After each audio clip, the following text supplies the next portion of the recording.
Live షోకి తిరిగి స్వాగతం. తెలంగాణ కాంగ్రెస్ నేతలను ఓదార్చేందుకు రాహుల్ భరోసా యాత్ర అన్న మంత్రి ఇంద్రకరణ్ రెడ్డి వ్యాఖ్యలను సమర్థిస్తారా అంటే 50% మంది అవునని 50% మంది కాదన్నారు. ఇక అతిథుల పరిచయం డాక్టర్ ఎన్ తులసిరెడ్డి గారు, సీనియర్ కాంగ్రెస్ పార్టీ నేత, 20 సంవత్సరాల అమలు కమిటీ మాజీ చైర్మన్. శ్రీ కుటుంబరావు గారు, చెరుకూరు శ్రీ కుటుంబరావు గారు, ఏపీ ప్రణాళికా మండలి ఉపాధ్యక్షులు, అలాగే ఈ రుణమాఫీకి సంబంధించిన సిద్ధాంతకర్తల్లో ప్రముఖులు. ఇక శ్రీ పోల రవీంద్ర గారు, శాసనమండలి సభ్యులు, టీఆర్ఎస్ సీనియర్ నేత, అలాగే శ్రీ అన్నం శ్రీనివాసరెడ్డి గారు, బీజేపీ సీనియర్ నేత, శాసనసభ మాజీ సభ్యులు. ముందుగా రుణమాఫీ అంశం నిత్యం చర్చనీయాంశం అవుతుంది. ప్రత్యేకించి తెలంగాణలో దానిపై ప్రత్యేకమైన ఫిర్యాదులు, గొడవ ఇట్లాంటివి ఏమి ఉన్నాయో లేవో కానీ అక్కడ ఈ ఇష్యూస్ మీద నడవట్లేదు. కానీ ఏపీలో పెద్ద స్థాయిలో నిన్న కలెక్టరేట్ల దగ్గర కానీ గత కొద్ది రోజులుగా జిల్లా స్థాయిలో తీసుకుని దాన్ని పరిష్కారం చేయాలనే ఉద్దేశంతో ప్రభుత్వం చేస్తున్న ప్రయత్నాలు చేస్తున్నప్పటికి కూడా వేల సంఖ్యలో కలెక్టరేట్లకు వెళ్ళటం, అక్కడ ఎండలో మాడిపోతున్న తీరు, అక్కడ జరుగుతున్నటువంటి పరిణామాలు, వీటన్నిటి మీద కుటుంబరావు గారు స్వయంగా వివరణ ఇస్తారు. రైతులు అడిగే వాటికి కూడా వారు మాట్లాడడానికి ముందుగా తులసిరెడ్డి గారు అసలు ఏం జరుగుతుందో వారి అభిప్రాయం చెప్పిన తర్వాత మిగతా వాళ్ళు మాట్లాడతారు. ఇప్పుడు గత సార్వత్రిక ఎన్నికల్లో తెలుగుదేశం పార్టీ అధికారంలోకి వచ్చేటందుకు, చంద్రబాబు నాయుడు గారు ముఖ్యమంత్రి అయ్యేటందుకు ప్రధాన కారణము రుణమాఫీ హామీ. అది రైతుల రుణమాఫీ కావచ్చు, డాక్రా మహిళల రుణమాఫీ కావచ్చు. కానీ ఇప్పుడు జరుగుతుండేది తెలుగుదేశం ప్రభుత్వం టోటల్గా మాట తప్పింది. రైతులను వంచింది, రైతులను మోసగించింది, రైతులను నట్టేట ముంచింది. ఆ రోజు చెప్పిన దానికి ఈరోజు జరుగుతున్న దానికి ఆ రోజు ఏ షరతులు పెట్టలేదు. వాళ్ళ మేనిఫెస్టోలో రైతులకు సంబంధించి తెలుగుదేశం పార్టీ వ్యవసాయ రుణాలను మాఫీ చేసేందుకు నిర్ణయించింది. వ్యవసాయ రుణాలను పార్టీ అధికారంలోకి రాగానే, అంటే ఇదంతా అయిపోయిన చర్చ కాదు. ఇప్పుడు నిన్న జరిగిన పరిణామాల మీద ఎందుకంటే ఇప్పుడు మనం ఎన్నిసార్లు చెప్పినా వాళ్ళు అదే చెబుతారు, మేము అది చెప్పలేదు ఇదే చెప్పామంటారు. దానివల్ల ఇప్పుడు పర్యవసానంగా యాక్చువల్ గా జరుగుతున్న దాని మీద ఇప్పుడు వాళ్లకు దాదాపు 87,612 కోట్ల రూపాయలు రుణాలకు, వ్యవసాయ రుణాలకు సంబంధించి. దీంట్లో ఇప్పటికీ 7,315 కోట్లు మాత్రమే వేయడం జరిగింది. దాదాపు 11 నెలలు అయింది. కానీ దీని పర్యవసానంగా జరిగింది ఏమంటే, సకాలంలో చెల్లించని కారణంగా రైతులు వాళ్ళు డిఫాల్టర్స్ అయిపోయి వాళ్ళకు బ్యాంకులో రుణాలు ముట్టలేదు, రుణాలు ఇవ్వలేదు. పర్యవసానంగా వాళ్ళు పంటల బీమా ప్రీమియం కట్టలేకపోయి పంటల బీమా కోల్పోయారు. బయట కొందరు ప్రైవేట్ వాళ్ళ దగ్గర వచ్చేసి వడ్డీ ఈ విధంగా నష్టాలు జరిగిన వాటికి నిన్న ఫిర్యాదులు తీసుకునే పరిస్థితి ఎందుకు వచ్చింది ఇంత జరిగిన తర్వాత కూడా? ఇప్పుడు దాంట్లో వచ్చేసి కేవలము పేరు మార్పు, ఆడ ఉత్తన్న అని ఉంటుంది. ఇప్పుడు యాక్చువల్గా మా దగ్గర పనిచేసే అతను యూటీటీఏ ఎన్ఎన్ఏ, కొన్నిసార్లు యూటీహెచ్ఏ ఎన్ఎన్ఏ. ఆ టీటీఎన్ఏనా టీహెచ్ఎన్ఎన్ దానికి వచ్చేసి జిరాక్స్ సెంటర్ల చుట్టూ, మీసేవ చుట్టూ, కార్యాల చుట్టూ తిరగడమే జరిపోయింది. వచ్చేసి నిత్యకృత్యం అయిపోయింది అనమాట. అది ఆ పేరులో వచ్చేసి టీటీఏనా టీహెచ్ఏనే. ఆ విధమైన అవి కూడా మీరు బ్యాంకర్స్ తప్పో లేకుంటే ఇంకోరు తప్పో దాన్ని పరిష్కరించలేని పరిస్థితుల్లో ఈ 11 నెలల కాలం దానికోసము ఆ విధంగా వచ్చేసి నిన్న మన కడప కార్యాలయం దగ్గర మొత్తం వచ్చేసి జనాలు ఎక్కువైపోయి లాఠీ చార్జ్ చేశారు. గాయాలు అయిపోయినాయి రైతులకు అనేక మంది. కాబట్టి ఆఖరికి చేసింది ఏమీ లేదు. ఆ చేసేదానికి కూడా ఈ విధంగా రైతులు వచ్చేసి ఇంత ఇబ్బంది పడే పరిస్థితి వచ్చింది. కాబట్టి ఓవరాల్గా మొత్తము అస్తవ్యస్తం అయిపోయింది. మామూలుగా సాఫీగా జరుగుతున్నటువంటి దాంట్లో అల్లకల్లోలం చేసింది మొత్తం. రైట్. శ్రీనివాసరెడ్డి గారు, తెలంగాణలో పరిస్థితి మీద మీరేమంటారు? ఇప్పుడు తెలంగాణలో కూడా ఇంచుమించుగా అటువంటి పరిస్థితే ఉంది. కాకపోతే ఇంకా రైతులు రోడ్ల మీదకి రాలేదు. అది రాబోయే కాలంలో జరుగుతుంది. ఇక్కడ ముఖ్యంగా వాయిదా ఇచ్చేసారు, రెండో వాయిదా ఇవ్వాల్సి ఉంటుంది అనుకుంటా కదా. వాళ్ళు ఎక్కడ ఫిర్యాదు కేంద్రాలు అట్లాంటివి పెట్టారు తెలంగాణలో కూడా? ఎక్కడైనా తెలంగాణలో ఫిర్యాదు కేంద్రాల ప్రసక్తే లేదు ఇంతవరకు. వాళ్ళు మేము బ్రహ్మాండంగా ఇచ్చామని సంబరపడతా ఉంది ప్రభుత్వం. వాస్తవంగా బ్యాంకర్ల పేరు మీద చెప్పి ఎక్కడ లోపాలు ఉన్నాయో వాటిని ప్రభుత్వం పట్టించుకోకుండా ఈ ఆధార్ కార్డు లింక్ చేయడం ఒకటి, వీటితోటి ఇబ్బంది పడతా ఉన్నారు రైతులు. అయితే ఇక్కడ గత సంవత్సరం పూర్తిగా కరువు వచ్చింది తెలంగాణలో. ఈ సంవత్సరం కూడా మరి మిషన్ కాకతీయ అని చెప్పి చెరువులో పూడికలు తీస్తా ఉన్నారు, కానీ వర్షాలు పడతాయో పడవో. ఇప్పుడు డైవర్షన్ ప్రక్రియలో టీఆర్ఎస్ ప్రభుత్వం సిద్ధహస్తం. ఏదైతే ముఖ్యమైన సమస్య వస్తుందో అంతకంటే పెద్ద సమస్యను సృష్టించి దాన్ని పరిష్కరిస్తున్నాం అని చెప్పి ఆ సమస్య మీద తాత్కాలికంగా కప్పెట్టే ప్రయత్నం చాలా బ్రహ్మాండంగా కేసీఆర్ గారు చేస్తూ ఉన్నారు. ఈరోజు మొదలు పెన్షన్ల విషయంలో చాలా అన్యాయం జరిగితే ప్రతిపక్షాలు గగ్గోలు పెట్టినాయి, సరి చేసుకున్నారు. పోయినసారి కరెంటు విషయంలో కూడా విపరీతమైన ఇబ్బందులు రైతులు ఎదుర్కొంటుంటే మేము గగ్గోలు పెడితే దానికి వేరే రాష్ట్రాలు కారణాలు, కేంద్రం కారణం అని చూసి ఒక్క మెగావాట్ ఉత్పత్తి చేయకుండా ఈసారి మేము అంతా సరిగ్గా సక్రమంగా చేసేసామని చెప్పి మళ్ళీ ఈ రోజు చెప్పుకుంటా ఉన్నారు. ఇదే మేము పోయిన సంవత్సరం చెప్తే మీ చేతగాంతనం వల్ల రైతులకు కష్టాలు వస్తున్నాయి, కరెంటు కష్టాలు వస్తున్నాయని చెప్తే మా మీద నేరం ఓకే, అది వేరే చర్చ అనుకోండి. ఇప్పుడు రుణమాఫీ మీద మీ దగ్గర ఏమైనా విమర్శ ఉందా అనేది పాయింట్. మీ దగ్గర సమాచారం ఉంటే నాకు అనిపిస్తుంది. రుణమాఫీలో వాస్తవం చెప్పాలంటే ఆంధ్రప్రదేశ్ లో ఉన్నంత ఇబ్బందులు ఇక్కడ లేవు. పోయిన సంవత్సరం ఒక విడత ఇచ్చారు, అయితే రైతులకు ఈరోజు అవి ఇంట్రెస్ట్ కు అడ్జస్ట్మెంట్ చేసుకున్నారు. రైట్, ఇది వేరే చర్చ అనుకోండి. రైట్, ఏంటి మీ తేడా చెప్పండి రవీంద్ర గారు, ఏపీకి దీనికి ఉన్న తేడా ఏంటి? ఇప్పుడు తెలంగాణలో ముఖ్యమంత్రి గారు కేసీఆర్ గారు ఏదైతే ఎలక్షన్ మేనిఫెస్టోలో చెప్పినారో ఆ హామీని 100% ఫుల్ఫిల్ చేసినాం. మీరు అన్నట్లుగా స్టార్టింగ్లో కొంత ఇబ్బందులు ఇటు బ్యాంకర్స్తో కొన్ని చిన్న చిన్న కారణాలు ఉండే, అవన్నీ కూడా సెటిల్ అయినాయి. మొదటి విడత అయిపోయింది, సాఫీగా నడుస్తుంది. మరి ఇదే పరిస్థితుల్లో ఏపీలో కూడా రెండు ఒకేసారి వచ్చినటువంటి రెండు సేమ్ రుణమాఫీనే. మరి ఎందుకు వాళ్ళు అక్కడ అంతమంది రైతులను ఇబ్బంది పెడుతున్నారో అర్థం కావట్లేదు. మరి కలెక్టరేట్ల చుట్టూ ఇంకా ఈ 11 నెలల తర్వాత కూడా 12 నెలల కూడా వాళ్ళు కలెక్టరేట్ చుట్టూ తిరిగేటటువంటి పరిస్థితి కరెక్ట్ కాదు. దాన్ని మార్చుకొని గవర్నమెంట్ వాళ్ళు ఏ హామీని అయితే ఇచ్చిండ్రో ఆ హామీని తెలంగాణ ముఖ్యమంత్రి గారు, తెలంగాణ రాష్ట్ర ప్రభుత్వం ఏ విధంగానైతే పూర్తి స్థాయిలో రైతులకు అందేటట్లు చేసినరో ఆ విధంగా చేస్తేనే వాళ్ళు ముందుకు వెళ్ళగలుగుతారు. Right, okay. శ్రీకాంత్ గారు విజయనగరం నుంచి లైన్లో ఉన్నారు. కుటుంబరారు సిద్ధంగా ఉన్నారు మాట్లాడడానికి. మాట్లాడండి శ్రీకాంత్ గారు. శ్రీకాంత్ గారు నమస్కారం, మాట్లాడండి. మీ సందేహం ఉంటే అడగండి సార్. హలో, మాట్లాడండి సార్. నేను మాకు రుణమాఫీ అవ్వలేదు సార్ ఈ సంవత్సరం. ఎందుకు అవ్వలేదు? కారణం అంటే నా పాస్పోర్ట్ మా నాన్నగారి పేరు మీద లేదు, మా తాతగారి పేరు మీద ఉంది. మా తాతగారు చనిపోయారు. ఓకే, అది ఇప్పుడు ఎలా చేయాలో కొద్దిగా వివరం చెప్తారు. రైట్, అంటే ఇప్పుడు మీకు ఎంత అప్పు ఉంది? మాది 1,00,000 రూపాయలు సార్. మనకి మేము మొత్తం తీరుస్తాం. సో ఈ ఏడాది తీర్చేశారా? తీర్చాం సార్, గోల్డ్ లోన్ పెట్టాం, తీసుకున్నాం. Okay, right. తీర్చేశారంటే మీరు తెలివిగా వ్యవహరించినట్లే. రైట్, కుటుంబరారు చెప్పండి. క్లియర్గా 4-5 టైమ్స్ టీవీలో కూడా చెప్పడం జరిగింది, ఇటు మీడియాలో కూడా అండి, పేపర్లో కూడా ఇవ్వడం జరిగింది అనమాట. ఎందుకంటే చనిపోయిన కేసుల్లో లీగల్ ఫార్మాలిటీస్ కొన్ని ఉన్నాయి, ఫాలో అవ్వాలని చెప్పేసి అనమాట. అయితే అక్కడ చాలామంది కన్ఫ్యూజ్ కూడా అవుతున్నారు. ఎందుకంటే హిందూ లా ప్రకారం ఒకటి ఉంటుంది, ముస్లిం లా ప్రకారం ఒకటి ఉంటుంది, క్రిస్టియన్ లా ప్రకారం ఒకటి ఉంటుంది. కానీ యూనిఫామ్ సివిల్ కోడ్లోనమాట మీకు ఏంటంటే ఒక మనిషి చనిపోయిన తర్వాత లీగల్ రిప్రజెంటేటివ్ అనేది ఐడెంటిఫై అవ్వాలి. ఎందుకంటే 4 ఉండొచ్చు, 5 ఉండొచ్చు వారసులు అనమాట. బట్ 1 లీగల్ రిప్రజెంటేటివ్ ఎవరైతే ఉంటారో సర్టిఫికేట్ ఎవరు ఇస్తారనేది, అది ఆ సర్టిఫికేట్ ఫస్ట్ క్లాస్ మేజిస్ట్రేట్లో మిగతా వాళ్ళనమాట నో అబ్జెక్షన్ అన్న పెట్టి ఒకరిని నామినేట్ చేసుకోవచ్చు. అదర్వైజ్ విల్లు ఉంటే విల్లులో ఆల్రెడీ నేమ్ స్పెసిఫై చేసి ఉంటుంది. లేకపోతే కూడా అనమాట సపోజ్ 3 అంగీకారంలో ఉంటే కనుక మనం ఎంఆర్ ఆఫీస్లో ధృవీకరణ పత్రం అని చెప్పేసి కూడా తీసుకుంటారు, అది కూడా ఉంటుందన్నమాట. తీసుకుని బ్యాంక్ రికార్డులో ఎంటర్ అవ్వాలి. ఎంటర్ అయ్యి రుణం పే చేసిన తర్వాత క్లెయిమ్ పిటిషన్ పెట్టాలన్నమాట. ఇది రిపీటెడ్గా 4-5 టైమ్స్ ఎక్స్ప్లెయిన్ చేసాం, అయినా కన్ఫ్యూజ్ అవుతున్నారని సెపరేట్ గైడ్లైన్స్ ఇష్యూ చేస్తున్నామండి. అది ఈ ఫ్రైడే కానీ సాటర్డే కానీ కూడా పబ్లిక్ డొమైన్లో పెడుతున్నాం అనమాట, ఓన్లీ ఫర్ డెత్ కేసెస్. అది చూడండి, బాగుంది. చిన్నారెడ్డి గారు కడప నుంచి మరొకరు లైన్లో ఉన్నారు. చిన్నారెడ్డి గారు నమస్కారం, మాట్లాడండి. Hello sir.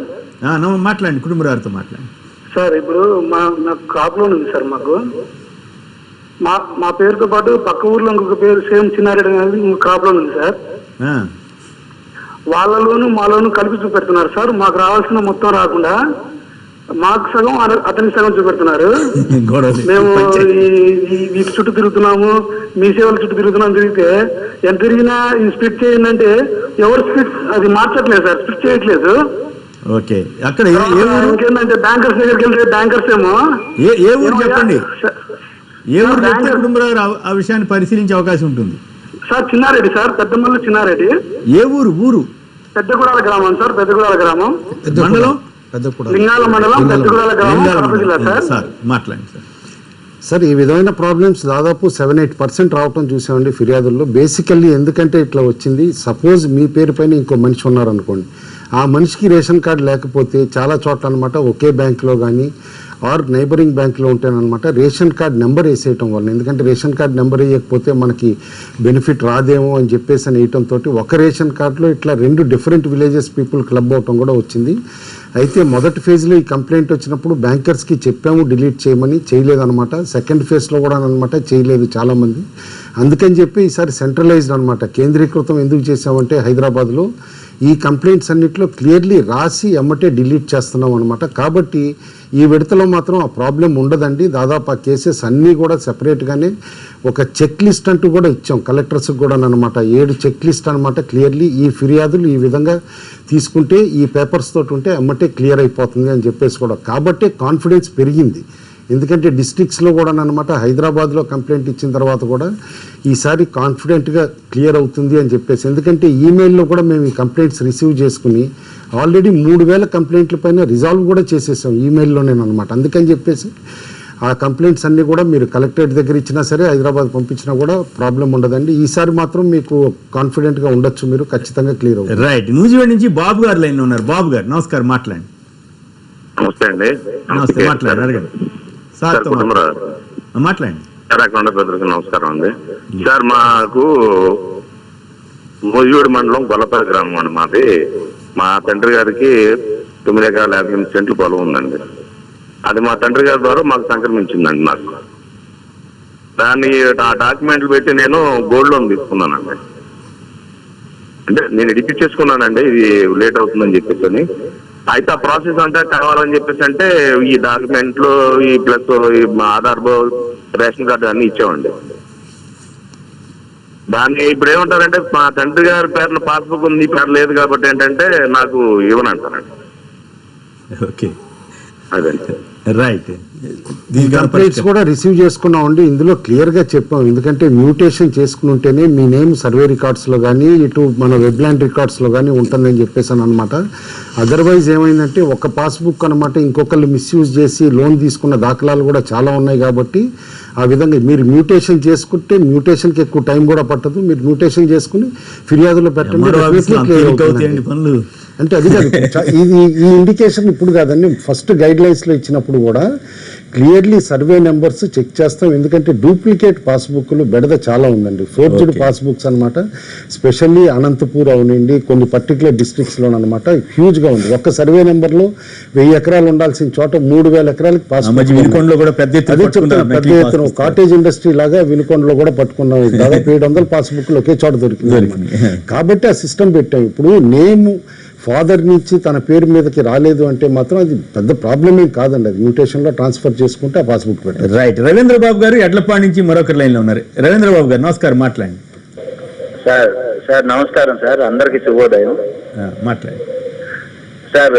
కుటుంబరావు గారిని ఒక ప్రశ్న అనుకుంటున్నాను సార్. ఇప్పుడు ఈ ఆధార్ కార్డు హైదరాబాద్ లో ఉండే వాళ్ళకి రుణమాఫీ ఉండదు అనేది చెప్తున్నారు సార్. అప్పుడేదో తెలుసో తెలియకో ఇక్కడ ఏదో అడ్రస్ పెట్టుకుని ఉంటారు. అది నిజంగా రైతులు వ్యవసాయం చేస్తున్నారా లేదా? ఒక ఎంక్వైరీ కమిటీ లాంటి దేశమైనా తీయొచ్చు కదా. లేదు మరి ఆ విధంగా మేము అడగదలుచుకుంటే ఈ కుటుంబరావు గారికి, ఈ మినిస్టర్ నారాయణ గారికి, మా ముఖ్యమంత్రి మా సీఎం చంద్రబాబు గారికి ఆధార్ కార్డులు ఎక్కడ ఉన్నాయి? వీళ్ళు ఏపీలో జీతాలు ఎందుకు తీసుకుంటున్నారు? మరి ఈ రుణాలు మరి వాళ్ళు రైతులు మీకు గ్రామ కమిటీలో వేసేయండి, లేకపోతే నిజాయితీగా రైతులు ఒప్పుకుంటారా లేదా? రైతులు ఏళ్ళకు చదువుకున్న వాళ్ళు, ఎక్కువ చదువుకున్న వాళ్ళు కాదండి, ఈ చదువుకున్న వాళ్ళంతా మోసం చేసే వ్యక్తులు కూడా రైతులు కాదనుకుంటున్నాను నేను. మరి ఒక కమిటీ వేసి వీళ్ళు నిజంగా వ్యవసాయం చేశారు అంటే పొరపాటున హైదరాబాద్ ఆధార్ కార్డు ఉంటే వీళ్ళు రుణం ఏరా? వీళ్ళకి ఆధార్ కార్డు లేకుంటేనేమో అక్కడ అక్కడ జీతాలు తీసుకోవచ్చా? రైట్. మీరు చాలా అపోహలో ఉన్నారండి. ఎందుకంటే హైదరాబాద్ ఆధార్ కార్డు ఉంటే ఇయ్యలేదు అన్నదన్నమాట చాలా అపవాదు స్ప్రెడ్ చేస్తున్నారు. ఎందుకంటే మేము అడిగింది ఆధార్ కార్డుతో పాటు అనమాట ఫ్యామిలీ ఐడెంటిఫికేషన్కి రేషన్ కార్డు కానీ ఆర్ ఓటర్ ఐడి కానీ ఇవ్వమన్నాం. హైదరాబాద్లో ఆధార్ కార్డు ఉండండి, ఢిల్లీలో ఆధార్ కార్డు ఉండండి, లేకపోతే యూఎస్లో ఆధార్ కార్డు ఉన్నా సరే మీకు ఓటర్ ఐడి కానీ రేషన్ కార్డు కానీ ఆంధ్రప్రదేశ్ రాష్ట్రంలో ఉంటే ఖచ్చితంగా క్లియర్ ఎట్లా ఆధార్ కార్డు అట్లుంటే ఓటర్ కార్డు కూడా అక్కడే ఉంటుంది కదా సార్? లేదు, అట్లా లేదండి. ఎందుకంటే మీకు చెప్తాను, ఎందుకంటే ఇప్పుడు ఒక ఫ్యామిలీ మెంబర్ హైదరాబాద్ లో వర్క్ చేయడానికి వచ్చారు, వాళ్ళ పేరెంట్స్ కూడా తొందరగా అవుతుందని ఇక్కడ తీసుకున్నారు ఆ మనిషి. ఆధార్ కార్డు వాళ్ళది, ఓటర్ కార్డు అక్కడే ఉంది. ఎందుకంటే వ్యవసాయం అక్కడ చేసుకుంటున్నారు, కొడుకు ఇక్కడ పనిచేస్తున్నా సరే. కాబట్టి ఓటర్ ఐడి అక్కడ ఉన్నా సరే, రేషన్ కార్డు అక్కడ ఉన్నా సరే, ఆధార్ కార్డు ఎక్కడున్నా సరే. అంటే హైదరాబాద్ ఆధార్ కార్డు ఉంటే ఇవ్వట్లేదు అని ఒక అప్పట్లో పుకారు పుట్టించారు కదా, పుకారు పుట్టించారు. అంతేగాని ఇప్పుడు ఆయన రాలేదు పాపం. ఆయన అది కాదు, ఆయన ఓటర్ ఐడి కూడా హైదరాబాద్ అయి ఉంటుంది. ఒక మాట మనం డిస్కషన్కి వెళ్తే కనుక ఆధార్ కార్డు హైదరాబాద్ లో ఉండి ఓటర్ ఐడి కూడా ఇక్కడే ఉందంటే 99% ఆ భూమి కౌలుకి ఇచ్చినట్టే కదండి. ఆయన సొంతంగా వ్యవసాయం చేయట్లేదు అన్నట్టే కదా. నిజంగా ఇవాళ మనం వ్యవసాయంలో చూస్తే ఎంతమంది యాక్చువల్గా వ్యవసాయం చేస్తున్నారు, కౌలుకి ఎంతమంది ఇచ్చారు. అందుకని గైడ్ లైన్స్ లో కూడా కౌలుదారికి ప్రిఫరెన్స్ ఇచ్చాం. ఇప్పుడు ఒకే భూమి పైన ఒకే సీజన్ లో అటు రైతు లోన్ తీసుకుని ఇటు కౌలుదారు కూడా లోన్ తీసుకుంటే కౌలుదారికి ప్రిఫరెన్స్ ఇచ్చాం. ఇవాళ కంప్లైంట్స్ లో ఒకటి మేజర్ కంప్లైంట్, ఎవరో ఒకరు ఫోన్ కూడా చేయొచ్చు, double claim by owner and tenant అని కూడా వస్తాం. ఎందుకంటే కౌలుదారికి మనం డబ్బులు ఇవ్వగానే రెవెన్యూ రెసిప్ట్, విఆర్ఓ రెసిప్ట్ అవనండి, లేకపోతే కౌలు ధృవీకరణ పత్రం అవనండి ఇచ్చిన తర్వాత వాళ్ళకి ఇచ్చాం. ఇస్తే వాళ్ళ ఓనర్ అరే తనకి డబ్బులు వెళ్ళిపోయినాయి నాకు రావట్లేదు అని చెప్పేసి అని ఓనర్ కంప్లైంట్ చేయటం అనమాట. నేను అసలు కౌలుకి లేదు, నా భూమి పైన నాకు రుణం ఉంది, క్లియర్ చేయమని. రైట్. మరొకరు లైన్ లో ఉన్నారు, కృష్ణారావు గారు. హలో హలో, కట్ అయినట్టు. అయితే ఇక్కడ పాయింట్ ఏంటంటే, మీరు రైతులకి పంగనామాలు పెట్టారని జగన్ గారు విమర్శించారు. ఇప్పుడు వీరు కూడా చెప్పారు, అసలు మీరు ఇన్ని వేల కోట్లు ఖర్చు పెట్టిన తర్వాత కూడా విధంజడ్డా ఫలితం దక్కిందా లేదా అనే సందేహం వచ్చే విధంగా మీ ఆఫీస్ అంతా కంప్లైంట్లతో నిండిపోయింది. కలెక్టరేట్ల ఆఫీస్ చుట్టూ జనం తిరుగుతూ ఉన్నారు, వేల మంది వడదెబ్బకి గురవుతున్నారు, ఎండలో మొగ్గుతున్నారు. ఈ పరిస్థితి రావటం ఏ ప్రభుత్వానికైనా మంచిదేనా?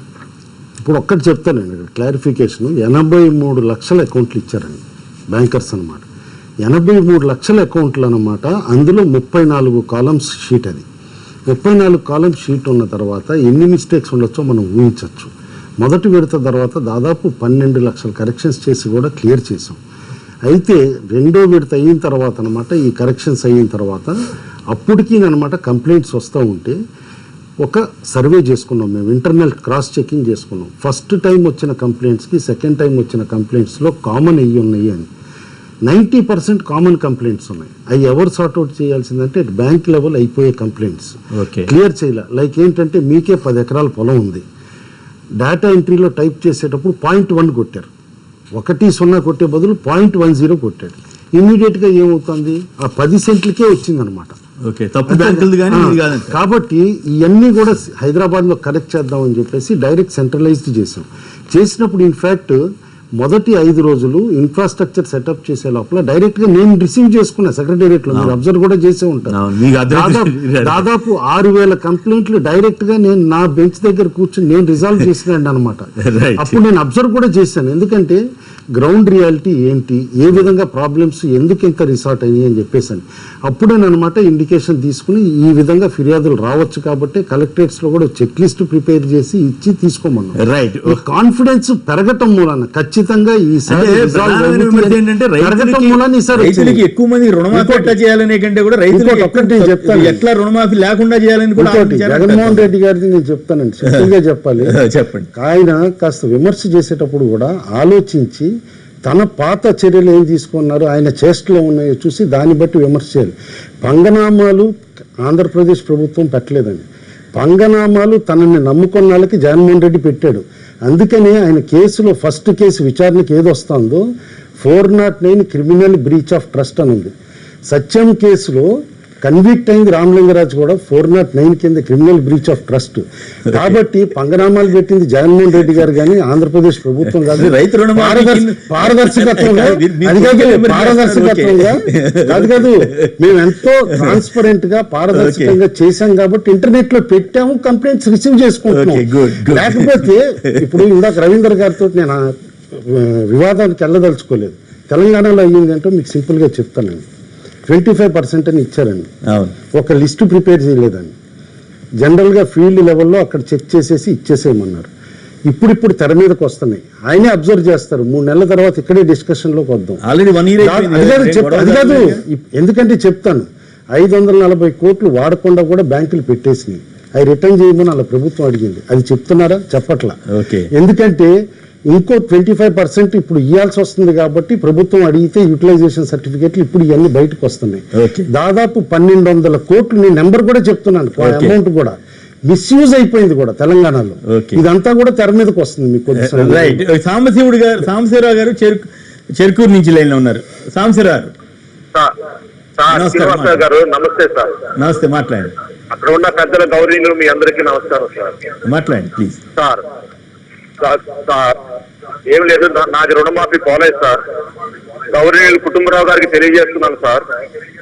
నా ఆధార్ నెంబరు 7721 నెంబర్ చెప్తే కూడా 24 నెంబర్ వద్దులేండి, విషయం చెప్పండి. నెంబర్ చెప్తే 9712 సార్. మీ సమస్య చెప్పండి. నాది మన్నో సాంబశివరావు సన్నాఫ్ నాగభూషణం అండి. ఓకే సార్, మన్నో సాంబశివరావు సన్నాఫ్ చెన్నై అని మా ఊరు పక్కన అతనికే వెళ్ళిపోయింది సార్ ఫేజ్ 1 లో. బ్యాంక్ వాళ్ళు చేసిన పొరపాటు సార్ ఇది. ఓకే. ఎంత మొత్తం? మొత్తం నాది 1,70,000 సార్. 1,70,000 అప్పు. రైట్. మరి ఇప్పుడే చెప్పారు దాని గురించి. అదే ఇంకోటి క్లారిఫికేషన్ కూడా ఇస్తానండి. చాలా మంది ఫీల్డ్ లెవెల్ అపోహ బ్యాంకర్లు కూడా ఎక్కడ క్రియేట్ చేశారంటే, మేము పంపించామయ్యా కరెక్ట్గానే, హైదరాబాద్లో ఏదో మార్పులు చేర్పులు అయిపోయినాయి అని చెప్తున్నారు. ఒక్కటి అర్థం చేసుకోవాల్సింది ఏంటంటే, హైదరాబాద్లో ఒక్క నెంబర్ మార్చలేదు, ఒక్క ఆల్ఫాబెట్ మార్చలేదు. మేము అడిగిన టెంప్లెట్లో బ్యాంక్స్ ఏవైతే ఫీడ్ చేసి ఇన్ఫర్మేషన్ ఇచ్చినాయో దాన్ని కొలేట్ చేసి ఒక ఆర్డర్లో పెట్టేసి మేము రిలీజ్ చేయడం జరిగింది అంతే. కాబట్టి టిపికల్లీ డేటా ఎంట్రీ మిస్టేక్స్ ఏవైతే ఉన్నాయో డేటా ఎంట్రీనే ప్రాబ్లం. రైట్. ప్రవీణ్ గారు చింతలపూడి నుంచి లైన్ లో ఉన్నారు. ప్రవీణ్ గారు నమస్కారం, మాట్లాడండి. ప్రవీణ్ గారు నమస్కారం, మాట్లాడండి. హలో, నా పేరు ప్రమోద్ అండి. ప్రమోద్ గారు, సారీ ప్రమోద్ గారు. గుడ్ మార్నింగ్ అండి. మాట్లాడండి ప్లీజ్. ఇది మా మిసెస్ కి 4 acres ఉందండి చంద్రపూడిలో. హలో మాట్లాడండి సార్. మా మిసెస్ కి 4 acres ఉందండి. అది పసుపు కింద ఇచ్చారు దాన్ని. దాని మీద 1,00,000 రూపాయలు లోన్ తీసుకున్నానండి. ఓకే. అది ఆధార్ కార్డు, ఓటర్ ఐడి అంతా మా ఇంటి పేరు మీద ఉందండి మొత్తం అంతా. కానీ వాళ్ళ ఫాదర్ వాళ్ళు రుణమాఫీకి రేషన్ కార్డు ఇచ్చారు. ఓకే. వాళ్ళ ఫాదర్ వాళ్ళు తీసుకున్నారు, వాళ్ళ పొలం మీద తీసుకున్న దానికి. దాంట్లో దీని పేరు ఉందండి. సో మాకు అవ్వలేదు ఇంక రుణమాఫీ. మీకు రాలేదు, వాళ్ళకి వెళ్ళింది. వాళ్ళకి వెళ్ళింది. ఓన్లండి వాళ్ళే మీ మామగారేగా. అంటే వాళ్ళు వేరే అండి, మాది వేరే. మేము వేరే ఫ్యామిలీ కదా. ఇంకా 4 years అయిపోయింది, మ్యారేజ్ అయ్యి వేరే తీసుకున్నాం అంటే. మేము వేరేగా తీసుకున్నాం. క్లారిఫికేషన్ ఇద్దాం. ఇవ్వండి. ఇప్పుడు ఒక్కటండి, ఒక ఫ్యామిలీలోనమాట కొడుకుకి కానీ కూతురికి కానీ పెళ్ళి అయిపోయి వెళ్ళిపోయిన తర్వాత ఖచ్చితంగా డెఫినెట్లీ సెపరేట్ ఫ్యామిలీ పెట్టుకుని ఉంటారు, వేరే కార్డు కూడా తీసుకుని ఉండొచ్చు. అయితే మెజారిటీ ఆఫ్ ద కేసెస్లో క్లియర్గా ఏంటంటే ఫాదర్ రేషన్ కార్డులో ఆల్రెడీ వీళ్ళ పేర్లు ఉంటాయి. కాబట్టి పెళ్ళైన తర్వాత వెళ్ళిపోయిన తర్వాత నేమ్స్ డిలీట్ చేయకుండా రేషన్ కార్డులో అట్లానే ఉండుంటే ఓన్లీ ఫాదర్కే, కుటుంబంలో ఒకరికే, కుటుంబానికి. మాబోటాలను రుణమాఫీ మంచిది కాదు అనే సిద్ధాంతం అని పక్కన పెడితే, మీలాంటి పెద్దవాళ్ళకి ఈ విషయాలు ఏమి ఒక్కటి కూడా మీరు ఎలక్షన్ ముందు ఇవో ఈ కండిషన్స్ ఉంటాయి, ఇట్లా మేము ఇస్తామని ఒక్క మాట కూడా చెప్పకుండా మొత్తం రద్దు చేస్తామని చెప్పడం. మరి ఇందాక జగన్ బ్రీచ్ ఆఫ్ ట్రస్ట్ అన్నారు, ఇది బ్రీచ్ ఆఫ్ ట్రస్ట్ కింద రాదండి. మీకు ఒక్కటి సింపుల్ గా చెప్తాను. ఎలక్షన్ వాగ్దానంలో ఇప్పుడు కాంగ్రెస్ పార్టీనే ఉంది. ఇందా తులసిరెడ్డి గారు తోటి వాదనకి వెళ్ళటం ఎందుకని చెప్పేసి నేను అనలా. రోటీ కపడా మకాన్ అని ఒక 30 సంవత్సరాల నుంచి చెప్తున్నారు సార్. ప్రతిసారి మేనిఫెస్టోలో ఉంటుంది. అంటే రోటీ కప్పడం మకాన్ అంటే నెక్స్ట్ డే ఎలక్షన్ అయిపోయి నెక్స్ట్ డే నుంచి ప్రతి ఒక్కరికి రోటీ ఇవ్వటం, ప్రతి ఒక్కరికి బట్ట ఇవ్వటం, ప్రతి ఒక్కరికి మోసం అని అంటలా. ఎన్టీ రామారావు గారు తిట్టారు, చంద్రబాబు గారు తిట్టారు. మీ నెక్స్ట్ పాయింట్ కి వస్తున్నాను.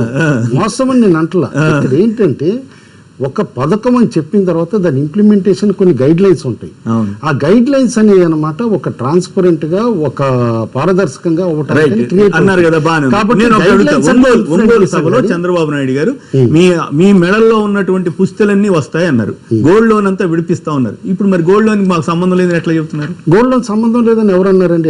చెప్తాను. 52 లక్షల ఖాతాలు క్లియర్ అయినాయండి ఇప్పటికి. 83 lakhs ఇచ్చిన దాంట్లో 52.5 lakh అకౌంట్స్ క్లియర్ అయింది.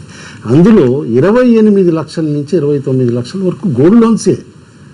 23 లక్షలే పంట రుణాలు అయినాయి. మీకు ఇక్కడ చెప్తున్నాను, చాలా అపోహ ఎక్కడ క్రియేట్ చేస్తున్నారంటే, అపవాదు కూడా ఇక్కడ కూడా ఒకే సీజన్లో ఒకే భూమి పైన మీకు ఎకరం ఉందనుకోండి, ఒక క్రాప్ లోన్ తీసుకుంటారు, ఒక గోల్డ్ లోన్ తీసుకుంటారు, కరెక్టే. సెల్ఫ్ డిక్లరేషన్ అని ఏదైతే కనుక క్రియేట్ చేశారో అది ఇతర అవసరాలకి వాడుకోవటానికి అని చెప్పేసి బ్యాంకులు గోల్డ్ లోన్ బిజినెస్ చేసినాయండి రైతులతోటి, చేసి రైతుల్ని మించినాయి.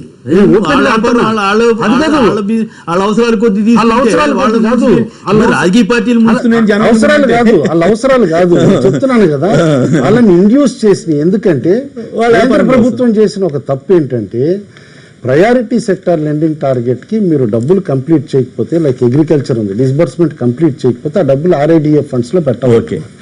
RIDF ఫండ్స్లో పెడితే మనకి రిటర్న్ ఎక్కడ వస్తుంది అని చెప్పేసి బ్యాంకులు ఏం చేసినాయంటే అరే తక్కువ వడ్డీకి వస్తుంది బంగారం తీసుకో అని అట్లా పెట్టేసేపటికి ఇవాళ ఒక్క స్టేట్ బ్యాంక్ ఆఫ్ ఇండియా ఉందండి, 16 లక్షల లోన్ పోర్ట్ఫోలియో వాళ్ళది ఉంటే పంట రుణాల పోర్ట్ఫోలియో ఓన్లీ 4,750 కోట్లు, అందులో 11,000 కోట్లు బంగారపు రుణాలు, అందులో సెల్ఫ్ డిక్లరేషన్ రుణాలు దాదాపు 7,000 కోట్లు. మా పాయింట్ ఏంటంటే రైతులు కానీ వాళ్ళు కానీ వాళ్ళ బతుకుతుంటే రాజకీయ పార్టీలు ఇట్లాంటి హామీలు ఇచ్చి మొత్తం గందరగోళం చేస్తున్నాయి కదా అని.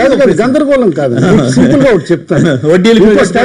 మొన్న ఆయన ఎవరు అడిగారు, మేమంతా 14,000 కోట్లు వడ్డీ కట్టామని, దాంతో పోలవరం ప్రాజెక్ట్ వచ్చేది అన్నాడు. అది 80 లక్ష కోట్ల రుణం లేదండి, అదంతా రాంగ్ స్టాటిస్టిక్స్. ఆ రోజు ఇన్ఫాక్ట్ ట్రై చేశాను నేను 14,000. అంటే జనరల్ ఇంకోటి చెప్తానండి, ఒక్కళ్ళిద్దరు కాలర్స్ ఉన్నారు. కావలి నుంచి శ్రీధర్ గారు లైన్ ఉన్నారు. శ్రీధర్ గారు నమస్కారం, మాట్లాడండి. శ్రీధర్ గారు మాట్లాడండి. కుటుంబరావు గారికి అందరికీ నమస్కారం సార్. గుడ్, మాట్లాడండి. అది రుణమాఫీ కాలేదు. యాక్చువల్ గా పొలం ఏమో మా అన్న పేరు ఉంది, రుణం ఏమో మా నాన్నగారు తీసుకున్నారు సార్. కానీ మాది గోల్డ్ లోన్. అది ఇప్పుడు ఎన్నిసార్లు ఆధార్ కార్డు లేదు, రేషన్ కార్డు, ఓటర్ కార్డు, మిగతా అన్ని ఇచ్చాను సార్, అయినా కానీ ఇంకా ఇది కాలేదు. క్లియర్ గా చెప్తున్నాను, ఆయనే చెప్పారు ఆధార్ కార్డు లేదని. ఆధార్ కార్డు మాత్రం ప్రైమరీ క్రైటీరియా. అంటే ఆధార్ ఉండి ఆ తర్వాత రేషన్ కార్డు లేకపోతే ఓటర్ ఐడి కూడా ఇవ్వమని చెప్పాము. కాబట్టి ఆధార్ కార్డు ఖచ్చితంగా తీసుకోవాలి. రైట్ బాబు, మీకు ఆధార్ కార్డు లేకపోతే రాదు, రుణమాఫీ రాదని కుటుంబరావు చాలా స్పష్టంగా చెబుతున్నారు. మీరేమైనా సమాధానం చెబుతారో వారికి ఇందాక వారు చేసినటువంటి వ్యాఖ్యలు? ఇప్పుడు ఇవన్నీ ప్రాక్టికల్ ప్రాబ్లమ్స్. దీన్ని గవర్నమెంట్ ఉండేది ఎందుకు? కింది లెవెల్లో VRO ఉంటాడు, MRO ఉంటాడు, బ్యాంకర్స్ ఉంటారు, ఇంత పెద్ద యంత్రాంగం వచ్చేసి ఈ సమస్యలు పరిష్కరించాలంటే చిత్తశుద్ధి ఉంటే అది ఒక వారమో లేకుంటే 10 రోజుల్లో పరిష్కరించవచ్చు. దీన్ని ఇంకా కంటిన్యూస్గా చేయడం అంటే ఏదో విధంగా ఏదో ఆ రోజు హామీ ఇచ్చారు, ఈరోజు ఎంత తప్పించుకుంటే దానికి అవకాశాలు ఉంటే అన్ని మార్గాలు ఎత్తుకుంటున్నారు. డబ్బులు తెలుస్తుంది అంటే వారు మాట అన్నారు, జగన్ బ్రీచ్ ఆఫ్ ట్రస్ట్ ఆ కేసులో మాది కాదు అంటున్నారు. ఇది ఆయనంగా ఒకటి చెప్పాడు, పంగనామాలే చెప్పాడు. ఇక్కడ పంగనామాలు, నిలువునామాలు, అడ్డనామాలు అన్నీ పెట్టి రైతులను నట్టేట ముంచింది వచ్చేసేసి వాళ్ళు ప్రశాంతంగా ఏదో వడ్డీ లేని సకాలంలో చెల్లించి వడ్డీ లేని రుణాలు పొందుతూ హ్యాపీగా ఉన్న రైతులు, మహిళలు. ఇప్పుడు రైతులకు కనీసం ఈ పరిస్థితి ఉంది, పంచపాండవులు మంచం కొలం అది వెళ్తాయింది. డాక్టర్ రుణాలు అసలు ముందు వాళ్ళ 14,212 కోట్లకైతే 14 రూపాయల వరకు కాదు, 11 నెలలు అయింది. టీవీలో తప్పేస్తున్నారు. సెల్ఫ్ డిక్లరేషన్ లోన్స్ క్లియర్ అయినాయి అని చెప్పేసి అని. సెల్ఫ్ డిక్లరేషన్ లోన్స్ క్లియర్ కాలేదు. ఎందుకంటే జెరాక్స్ పాస్బుక్ ఇచ్చారండి, అక్కడ రుణం బ్యాంకు మీరు ఎంత బంగారం పెట్టారు అనేది 100 గ్రాములు పెట్టారా 200 గ్రాములు పెట్టారా అనేది చూసి ఇచ్చారు. లోన్ డాక్యుమెంట్స్ కూడా ఇన్స్పెక్షన్కి పెట్టాం ముందు, గైడ్ లైన్స్ ఇవ్వడానికి ముందే. ఎక్కడ ల్యాండ్ డీటెయిల్స్ అనేది కూడా ఎంటర్ చేసలేదు. అందుకని చెప్పి సెల్ఫ్ డిక్లరేషన్ క్లియర్ కాదు. ఎందుకంటే సెల్ఫ్ డిక్లరేషన్ వల్ల ఉపయోగం లేదు, అది క్లియర్ కూడా కావని చెప్పేసి కూడా చెప్పాం. ఎందుకంటే ఇక్కడ ఇంకోటి ఉంది, మేము RBI తోటి కూడా సంప్రదించాము. ఎందుకంటే ఇప్పుడు మొత్తం అమౌంట్ ఒక్కసారి ఇవ్వలేకపోతున్నాం కాబట్టి 50,000 కంటే పైనుండి 1,50,000 వరకు అనమాట క్లియర్ చేస్తుంది. దాంట్లో 20% ఇప్పుడు ఇచ్చే 80% బాండ్ల రూపాయలు ఇస్తున్నాం కాబట్టి బాండ్లకు కూడా క్లియరెన్స్ తెచ్చుకున్నాం RBI. అందుకని చెప్పి కొన్ని గైడ్ లైన్స్ అవి కూడా ఫాలో అవ్వాల్సి వచ్చింది. ఇంకోటి ఇక్కడ పంగనామాలు, నిలువునామాలు అని ఏదైతే గనక తులసిరెడ్డి గారు అంటారో ఒకటి చెప్తాను. 2004లో కాంగ్రెస్ ప్రభుత్వం వచ్చిన తర్వాత ఆంధ్రప్రదేశ్ రైతులు 58% రుణాల ఊబిలో ఉన్నారు ఆ టైంకి. కరెక్ట్గా 2014కి వచ్చేసేపాటికి, నా సర్వే కాదు ఇది, NSSO survey, national survey, December 14th నాడు ఇచ్చిన సర్వే డీటెయిల్స్ మీరు చూస్తే కంట్రీ యావరేజ్ 52% అయితే రైతుల రుణాల ఊబిలో కూరుకుపోయింది. ఆంధ్రప్రదేశ్ లో 93% అండి. ఎట్లా సార్? ఎవరు రెస్పాన్సిబుల్? మీరు తెలివిగా బిజినెస్ అనలిస్ట్ కాబట్టి మీరు అటు కూడా చర్చిస్తున్నారు, అటు కూడా ట్విస్ట్ చేస్తున్నారు. కానీ రుణం తీసుకోవటం నేరం ఎట్లా అవుద్ది? రుణం తీసుకోవటం ఊపిలో కూరుకుపోవడం ఎట్లా అవుద్ది? వాళ్ళ ఆర్థిక స్తోమత పెరిగితేనే కదా రుణాలు ఇచ్చేది. రుణ ఊపు రాజకీయ నాయకుల మీరు తెలివిగా సమర్థిస్తున్నారు. తెలివిగా సమర్థిస్తున్నారు. అక్కడే నేను చెప్తున్నా, రుణ ఊపి ఎట్లా అవుతుంది? రాజకీయ పార్టీలు వాళ్ళ అవసరాల కోసం అయ్యో మీరు రుణాలు ఇరుక్కుపోయారని చెబుతున్నారు. కానీ మీలాంటి మేధావులు కూడా రుణ ఊపి అని ఎట్లా అంటారు? వాడికి ఆర్థిక పరిస్థితి ఉంటేనే కదా ఇచ్చేది. కాదు కాదు, ఎందుకు కూరుకుపోయారు నేను చెప్తాను. ఎందుకు కూరుకుపోయారో కూడా చెప్తాను. అన్నది 93% మంది రుణాల ఊబిలో కూరుకుపోయారన్నారు. మరి ఇవన్నీ స్టాటిస్టిక్స్ మీకు ఎలక్షన్ ముందు తెలుసు, ఇవన్నీ తెలిసి కూడా అప్పుడు ఎందుకు ఈ మాట అనలేదు? అప్పుడు అన్ని రుణాలు మాఫీ చేస్తామని చెప్పి ఇప్పుడు ఇక్కడ లూప్ హోల్స్ కోసం ఎందుకు వెతుకుతున్నారో కూడా చెప్పాలి మీరు. లూప్ హోల్స్ అసలు ఎతకట్లేదండి, ట్రాన్స్పరెంట్ వేలో క్లియర్ చేయడానికి పెడుతున్నారు. అది తెలుసు కాబట్టే చంద్రబాబు నాయుడు గారు కూడా పాదయాత్ర అప్పుడు అన్నమాట రుణ విముక్తి చేస్తాము అనేది అన్నది కూడా అందుకే. ఎందుకంటే పాదయాత్రలు అన్నాడు రుణ విముక్తి అనే పదమే రాలేదు. మీలాంటి మేధావులు వచ్చిన తర్వాత కొత్త పదాలు రుణ విముక్తి అంటే పంట రుణాలు రుణమాఫీ, పంట రుణాలు మాఫీ, రుణమాఫీ అంటే మొత్తం అయిపోతాయి కాబోలు పంట రుణాలు అన్నారు. ఎలక్షన్ మేనిఫెస్టో తీసుకొచ్చాడు మేనిఫెస్టో. ఇక్కడ కుటుంబరావు గారు ఎన్ని సర్ది చెప్పినా కింది స్థాయి రైతులకు ఇబ్బంది కలగకుండా అది ఇప్పటి వరకే వాళ్లకు రుణాలన్నీ కూడా బ్యాంకులో జమ కావాలి. ఓకే, మీరు చిన్న చిన్న చెప్పారు కదా, ఏం చెప్పిందండి? ఫోన్ కాల్స్ లో ఏమొచ్చినాయి? అయ్యా నా పేరు పక్క ఊరతని పేరు ఒకటే ఉంది, ఆయనకు వచ్చింది నాకు రాలేదు అంటున్నారు. అది టెక్నికల్ ప్రాబ్లం. ఆఫీసర్ చేయరా? తండ్రి చనిపోతే కొడుకు ఆటోమేటిక్ గా ముటేషన్ చేసి నువ్వు చేయడానికి ఇన్ని రోజులు టైం పడుతుందా? ప్రభుత్వం చేయదండి. చనిపోయిన తర్వాత అప్లికేషన్ పెడుతున్నారు. అప్లికేషన్ పెట్టిన తర్వాత ఇన్నాళ్ళు కాకూడదండి, కావాలని మీరు బ్యాంకర్స్ కు, అధికారులకు, కలెక్టర్లందరికీ వాళ్ళకు వెంటనే మీరు ఆదేశాలు ఇచ్చి అక్కడే పూర్తి స్థాయిలో చేయండి. ఎన్నాళ్ళు వీళ్ళను తిప్పుతారు అధికారుల చుట్టూ? రైట్, ఎండల్లో మాడాల్సి వస్తాం. అవన్నీ తీసుకొచ్చి హైదరాబాద్ ఆఫీస్ లో పెడితే హైదరాబాద్ అయిద్దా? వాళ్ళందరూ ఎవరు వచ్చి మీకు చెప్తారండి? అంటే ఇప్పుడు జిల్లాలు మారిస్తే ఇప్పుడు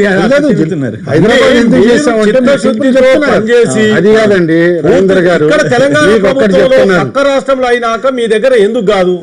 తెలంగాణలో ఏమైందో మీకు వెలుగులోకి వస్తుంది. తర్వాత మాట్లాడదామని చెప్పిన తర్వాత ఆల్రెడీ 500 కోట్లు తిరిగి తీసుకున్నారా లేదా? 500 కోట్లు తిరిగి తీసుకున్నారా లేదా? డబ్బులు తీసుకోవాలి. మిగిలిన డబ్బులు కాదు, మిగిలిన డబ్బులు కాదు. అక్కడ చేయకుండా రైతులకు ఇబ్బంది లేకుండా చేసిన హామీ నిలబెట్టుకుంటలేరు. చెప్పినా వాళ్ళకు తెలంగాణ కాంగ్రెస్ నేతలను ఓదార్చేందుకే రాహుల్ భరోసా యాత్ర అన్న మంత్రి ఇంద్రకరణ్ రెడ్డి వ్యాఖ్యలను సమర్థిస్తారా అంటే 85% మంది అవునంటున్నారు, 15% మంది కాదంటున్నారు. ఇప్పుడు చిన్న విరామం తర్వాత కుటుంబరావుతో మళ్ళీ మాట్లాడవచ్చు.